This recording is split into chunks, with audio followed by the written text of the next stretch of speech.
Oke, Assalamualaikum warahmatullahi wabarakatuh. Perkenalkan, nama saya Aldri Trihan Kusuma dengan NIM 152342406. Di sini saya akan menjelaskan bisnis proposal yang sudah saya buat. Dosen pengampu saya itu yang pertama ada Bu Ini Rosa Dewi, STMT, dan lalu ada Pavian Karimah Desti SMT. Langsung saja, latar belakang. Nah, jadi banyaknya UKM di Indonesia, produsen kerajinan kopi dan rempah yang ingin ekspor tetapi terkendala volume barang, mereka tidak mampu menyewa satu kontainer penuh atau FCL. Nah, karena mahal, akibatnya biaya logistik per unit menjadi sangat tinggi atau mereka gagal ekspor. Nah, peluang pasarnya dari ide bisnis saya itu target pemerintah menaikkan rasio ekspor UMKM hingga 17% di tahun 2026. Lalu kebutuhan pasar global akan eh, produk unik Indonesia dalam jumlah kecil atau sampel, small batch. Belum banyak pemain logistik yang friendly dan transparan melayani pengiriman LCL untuk pemula.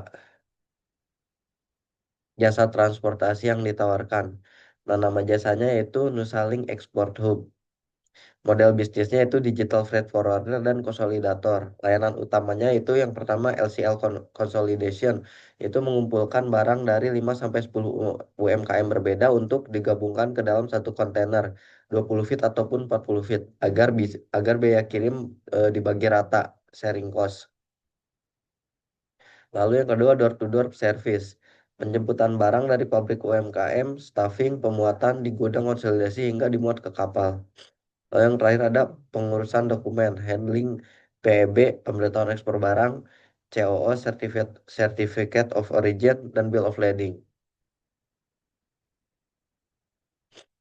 Segmentasi pelanggan. Yang pertama itu eksportir kopi dan rempah dengan volume 1 sampai 5 ton.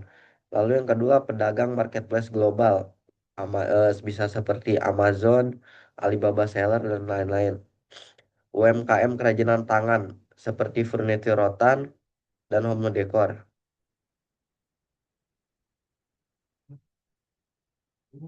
Mohon maaf.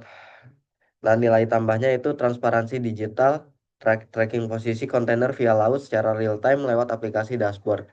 Lalu yang kedua, edukasi konsultasi gratis mengenai regulasi HS Code dan syarat ekspor negara tujuan. Lalu yang ketiga, biaya terjangkau sistem bayar sesuai yang dipakai per cubic meter atau CBM, bukan sewa satu kontainer.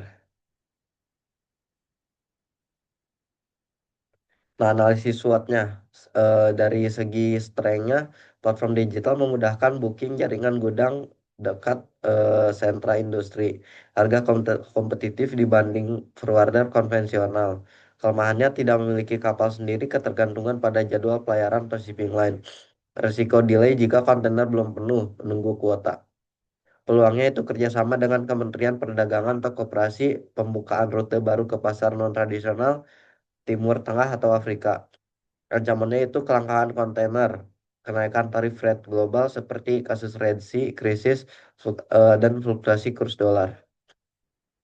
Nah, untuk kombinasi saya itu yang pertama ada eh, strategi SO itu Strength Opportunities, bekerja sama dengan Kementerian Perdagangan atau Dinas Koperasi untuk menjadikan mitra logistik resmi dalam pelatihan ekspor UMKM. Manfaatkan kekuatan pendampingan dokumen untuk menangkap gelombang eksportir baru. Lalu yang kedua ada strategi WO, Weakness Opportunities. Mengatasi lemahnya brand dengan kampanye nasionalisme, logistik, karya anak bangsa yang mendukung produk lokal menembus pasar negara mitra dagang untuk bersaing secara emosional dengan forwarder asing. Dan yang ketiga ada strategi ST, Strength Trades. Menggunakan algoritma pada platform digital untuk memprediksi tren harga sehingga bisa menerapkan fitur lock price. kepada klien untuk melindungi mereka dari fluktuasi tarif kargo mendadak.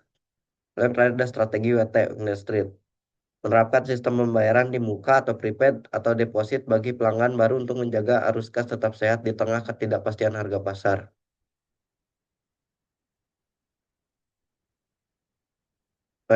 Lalu ada model kemitraan strategisnya.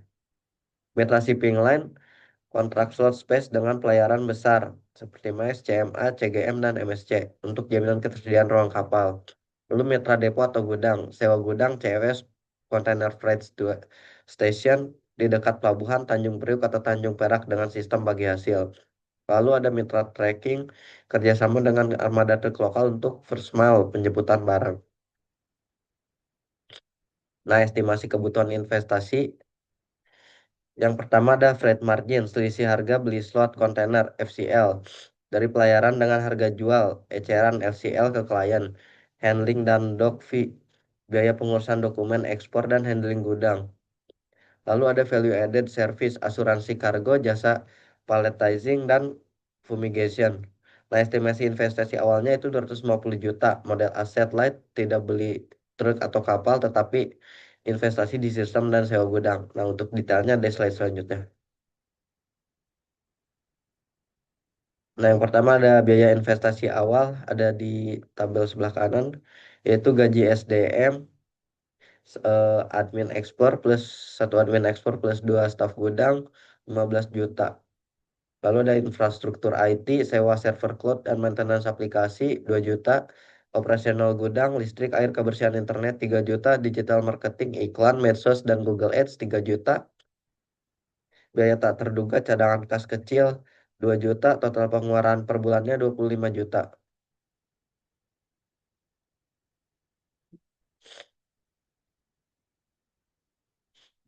Nah, untuk biaya operasional bulanannya, gaji tim, admin ekspor plus staf gudang 15 juta, sewa server dan IT maintenance 2 juta, biaya operasional gudang, listrik air 3 juta, marketing digital 3 juta, biaya freight dimuka oleh customer lalu dibayarkan ke bayaran. Lalu yang terakhir ada strategi keberlanjutan lingkungan dan sosial.